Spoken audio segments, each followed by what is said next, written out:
হ্যাঁ, তো দেখে ফিরলাম বনলতা এক্সপ্রেস মুভিটা। দেখার পর আমার মনে হলো যে মুভিটা আমার আরো আগেই দেখা উচিত ছিল। অ্যাটলিস্ট ঈদের দিন এটা দেখার উচিত ছিল সবার আগে। এই মুভিটা যে আমি কোত্থেকে কিভাবে কি বলা স্টার্ট করবো বুঝতেছি না। আমি টু ইমপ্রেসড মুভিটা দেখার পর। আই থিঙ্ক এটাকে মুভি না বলে উৎসব বলাটা বেটার হবে। না, উৎসব তো এর আগে আসছে, এটাকে বলা যায় হচ্ছে মহা উৎসব। মহা উৎসবের সন্ধি কি হবে? মহোৎসব হইতে পারে। ওকে, এটা একটা মহোৎসব ধরে নেন। অলওয়েজ বাংলা মুভির ইন্ডাস্ট্রিতে ভালো মুভি তো অনেক দিন যাবতীয় আসতেছে বা অনেক বছর যাবতীয় আসতেছে, কিন্তু এই ট্র্যাকটা, এই ধাঁচটা আসলে দরকার ছিল। যেই টাইপের মুভিসগুলো অ্যাকচুয়ালি ফ্যামিলি নিয়ে দেখা যায়, যে ফ্যামিলি, পরিবার বর্গ, মানে সবাই মিলে, ইভেন কেউ যদি গোষ্ঠী সহ কোনো মুভি দেখতে যেতে চায়, I think this is the movie. হল বুক করে পুরো গোষ্ঠী নিয়ে দেখার মতো একটা মুভি। সো এই মুভির অন্যান্য ডিসকাশনে যাওয়ার আগে আমি রেটিংটা সবার আগে দিয়ে দিই। যদিও এবার ঈদে কোনো মুভিতে আমি রেটিং দিই নাই পার্সোনালি, এমনিতেও আমি কোনো মুভিতে এখন আর রেটিং দিই না। এটা রিজনটা হচ্ছে আমি মনে করি যে একটা মুভিতে রেটিং দেওয়ার মতো যথেষ্ট ক্যাপেবল আমি না, এই জন্য কোনো মুভিতে রেটিং দিই না। বাট এই মুভিতে ভাই, এই মুভিতে আমার পার্সোনাল রেটিং হচ্ছে 11/10। হ্যাঁ ভাই, ঠিকই শুনছেন, 10-এর মধ্যে 11। ওকে, এই মুভিটা সম্পর্কে যদি ইন্ট্রো হিসেবে বলতে চাই, এটা হচ্ছে হুমায়ুন আহমেদ স্যারের কিছুক্ষণ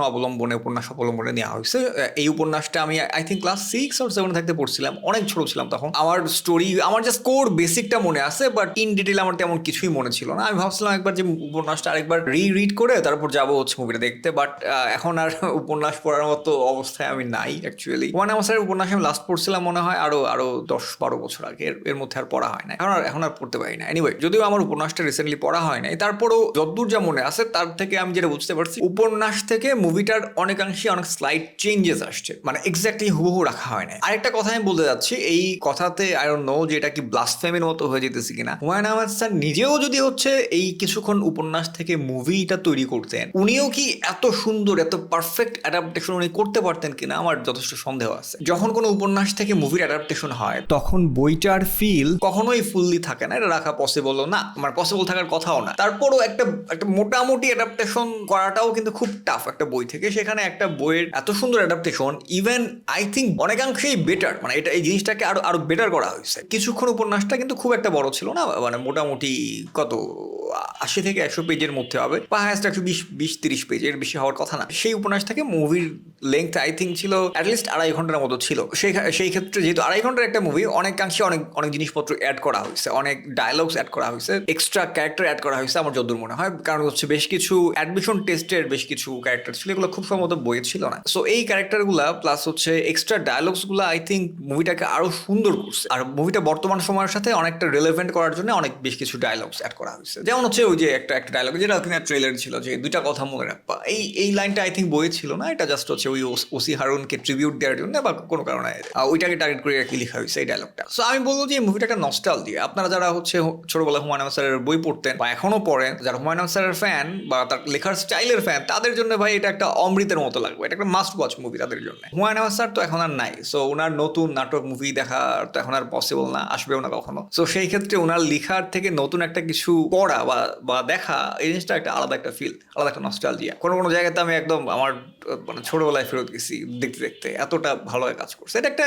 রিফ্রেশিং একটা মুভি, মানে আমার কাছে মনে হচ্ছে আমি রিফ্রেশড হইলাম। কত হাবিজাবি কন্টেন্ট দেখে ধরেন মাথা টাথা গেজায় ফেলছি, ধরেন আমি টক্সিকেটেড হয়ে গেছি 100টা হাবিজাবি বাংলা সিনেমা দেখার পর। তারপর হচ্ছে এই মুভিটা যদি আমি দেখি, ওই সব টক্সিক জিনিসপত্র ধরেন একদম রিলিজ হয়ে যাওয়ার মতো, একদম রিফ্রেশড হওয়ার মতো। এই মুভিটা এত সুন্দরভাবে প্রত্যেকটা জায়গায় ওয়ার্ক করছে, সেটা ইমোশনালি হোক, কমেডি হোক, মানে স্যাড ব্যাপারগুলোতে হোক, প্রত্যেকটা জায়গায় আমার কাছে মনে হয়েছে বাহ, পারফেকশন। এই ডায়লগটা দিতে ইচ্ছা করছে প্রত্যেকটা। আরেকটা ব্যাপারটা ক্লিয়ার করা উচিত, অনেক এই প্রবলেমটা খুব সচরাচর খুবই হইতেছে, সেটা হচ্ছে অনেক লোকজন এই মুভি দেখতে আসে তারপর হচ্ছে বলে যে আমি নাটক দেখলাম, এই দেখলাম, সেই দেখলাম। সো আপনার এই পার্সপেক্টিভটা আসলে বোঝা লাগবে যে এই মুভিটার অডিয়েন্সই আলাদা। যারা ধরেন স্টুডেন্ট, স্কুল কলেজের স্টুডেন্ট, বা হচ্ছে যারা চাকরিজীবী, বা হচ্ছে যারা ছোটবেলায় প্রচুর পড়াশোনা করছে বা গল্প উপন্যাস পড়ছে, যারা ধরেন একটু স্মুথ জিনিসপত্র দেখতে চায়, যেমন ধরেন অন্যান্য মুভিতে চিল্লাপাল্লা হাই হুই বা এই হাই হুই না থাকলেও একটা মনে হয় যে একটা বিশাল অ্যারেঞ্জমেন্টের বিশাল কিছু দেখতেছি, অনেক সময় এত মাথায় এত লোড নিতে ইচ্ছা হয় না, মনে হয় যে একটা সুন্দর রিফ্রেশিং একটা স্টোরি দেখি।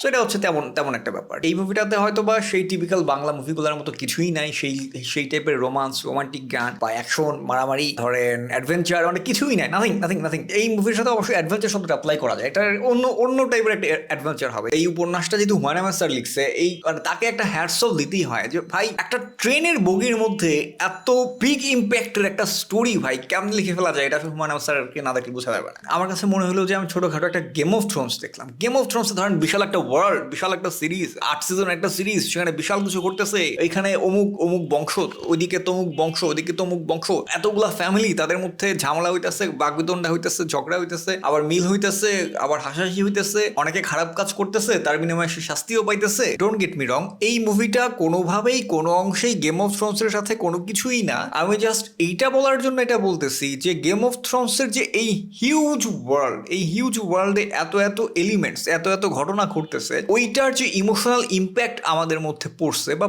পড়ে, এই ছোট্ট একটা ট্রেনের মধ্যে যে যা যা ঘটনা ঘটতেছে, এইটার ইম্প্যাক্টটা কোনো অংশেই কম না। এই একটা অসাধারণ ব্যাপার যে একটা ট্রেনের মধ্যে এত সুন্দর একটা স্টোরি লেখা যায় যেটার ইমোশনাল ইম্প্যাক্ট এত ডিপ, যেটা বলার বাইরে। এমনও হইতে পারে যে এই মুভিটা দেখার টাইমে আপনার এমন কোনো ইমোশন, এমন কোনো ডিপ হয়তো আপনার ডিপ ডাউন পড়ে আছে আপনার মনে বা ব্রেইনে, যেটা কখনো উঠে আসে না।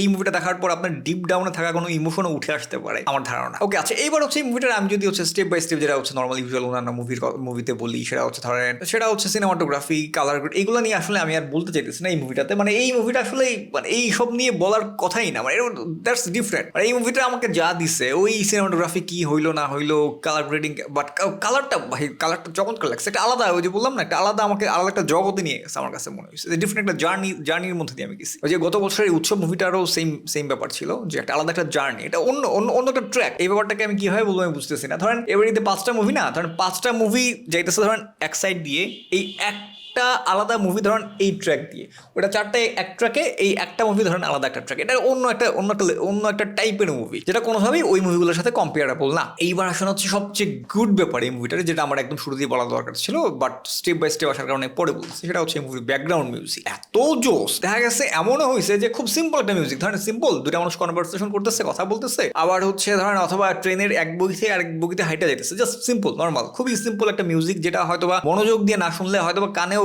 মানে ফিলই করা যাবে না। এমনও মিউজিক, ধরেন ছোট ছোট মিউজিক, যে মিউজিকগুলোতে এত মনোযোগ না দিলেও হয়তোবা হইতো, সেইখানেও এত সুন্দর মিউজিক দিচ্ছে, যেটা মানে আমার কাছে মনে হচ্ছে ওই মিউজিকগুলো আমাকে ইমোশনালি টানতেছে, ইমোশনালি কানেক্ট করাইতেছে, ইমোশনালি ফিল করতে পারতেছি। এত চমৎকার ব্যাকগ্রাউন্ড মিউজিক হয়েছে। মানে আমি যেটা বুঝতে চাইছি যে অন্যান্য মুভিতে যেটা হয় যে বিগ জায়গায় ব্যাকগ্রাউন্ড মিউজিক ইউজ করছে, বা ভালো লাগছে, কিন্তু এইখানে বিগ জায়গায় না, সিম্পল জায়গাতেও খুব সিম্পল মিউজিক ইউজ করছে, যেগুলো আমি ফিল করতে পারছি। ও, তো যেটা বলতে ভুলে গেছি, সেটা হচ্ছে এই মুভির ডায়ালগস এত এঙ্গেজিং অ্যান্ড এত হুক করে রাখবে যে প্রত্যেকটা ডায়লগের ইম্প্যাক্ট আছে, আননেসেসারি অযথা কোনো ডায়লগ নাই, প্রত্যেকটা ডায়লগ হিউমার সমৃদ্ধ অ্যান্ড ফানি। মানে সবগুলো তো ফানি না, যেগুলো ধরেন ফানি ডায়লগসগুলো প্রকৃত অর্থেই ফানি, অ্যান্ড আমি হাসছি, যেটা কিনা ইউজুয়ালি এখন আর অনেক সময় দেখা গেছে বাংলা মুভিতে কাতাকুতু দিয়ে হাসানোর চেষ্টা করে। এটা completely different. And of course Humayun Ahmed স্যারের লেখার ডায়লগস, হুমায়ুন আহমেদ স্যার বিখ্যাতই তো এই জন্য যে ওনার ডায়লগসগুলোর কারণে। তো ডায়লগসগুলো যে এক্স্যাক্টলি হুবহু বইয়ের মতো সবগুলো ছিল এমনটা না, অনেক জায়গাতেই অনেক টুকটাক স্লাইড চেঞ্জেস ছিল ডায়লগসগুলোতে। অ্যান্ড অফকোর্স আরো নতুন ডায়লগস অ্যাড হয়েছে, অ্যান্ড এই যে নতুন ডায়লগ অ্যাড হয়েছে, এটাতে কোনোভাবেই ওই মূল হুমায়ুন আহমেদ স্যারের কোর ডায়লগসগুলোকে কোনোভাবেই নষ্ট করে নাই, উল্টা আরো পারফেক্ট করছে, যে একদম পরিপূর্ণ করছে। ডায়লগসগুলাই হচ্ছে এই মুভির সবচেয়ে বেস্ট পার্ট, একদম নাম্বার 1-এ। সেকেন্ডে রাখতে পারি আমি হচ্ছে ব্যাকগ্রাউন্ড মিউজিক। এইবার আসে না হচ্ছে অ্যাক্টিং। মানে এই মুভিতে আসলে অ্যাক্টিং নিয়ে আই থিঙ্ক আলাদা করে কিছু বলার নাই ভাই।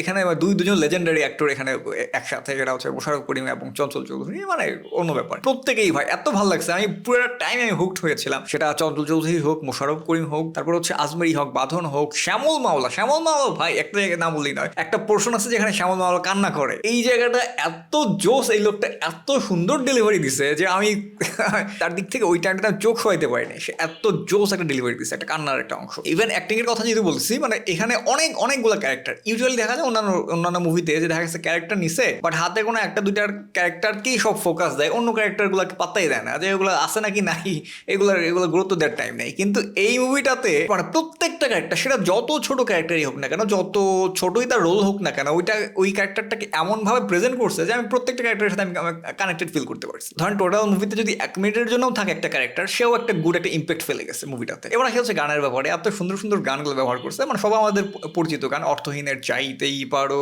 এই গানটা, তারপরে হচ্ছে রবীন্দ্রসঙ্গীত ব্যবহার করা হয়েছে, আয়ুব বাচ্চুর একটা গান ব্যবহার করা হয়েছে, তারপরে রবীন্দ্রসঙ্গীত ব্যবহার করা হয়েছে। আমার সবচেয়ে ফেভারিট যে রবীন্দ্রসঙ্গীত ওইটাই ব্যবহার করছে, সেটা হচ্ছে মাঝে মাঝে তবে দেখা পাই, আজ জ্যোৎস্না রাতে সবাই গেছে বনে, ওইটাও মনে হয় সামান্য প্রসূন গাইছিল। তারপর হচ্ছে ও আমার দেশের মাটি তোমার তরে ঠাকাই মাথা, মানে ভাই এত সুন্দর কম্বিনেশন, আয় হায়, মানে এটা এই মুভিটা আসলে আই থিঙ্ক মেঘ না চাইতেই বৃষ্টি। আই থিঙ্ক এই মুভিটাকে আমাদের প্রচুর সাপোর্ট করা উচিত, মানে অ্যাটলিস্ট যাদের যাদের ভালো লাগছে বা ভালো লাগবে এই মুভিটাকে সাপোর্ট করা উচিত, এই মুভিটা গিয়ে দেখা উচিত। কারণ হচ্ছে যদি আমি সাপোর্ট না করি এই টাইপের মুভিগুলোকে, সো ভবিষ্যতে হয়তো এই টাইপের মুভি মানুষ করতে আগ্রহ পাবে না।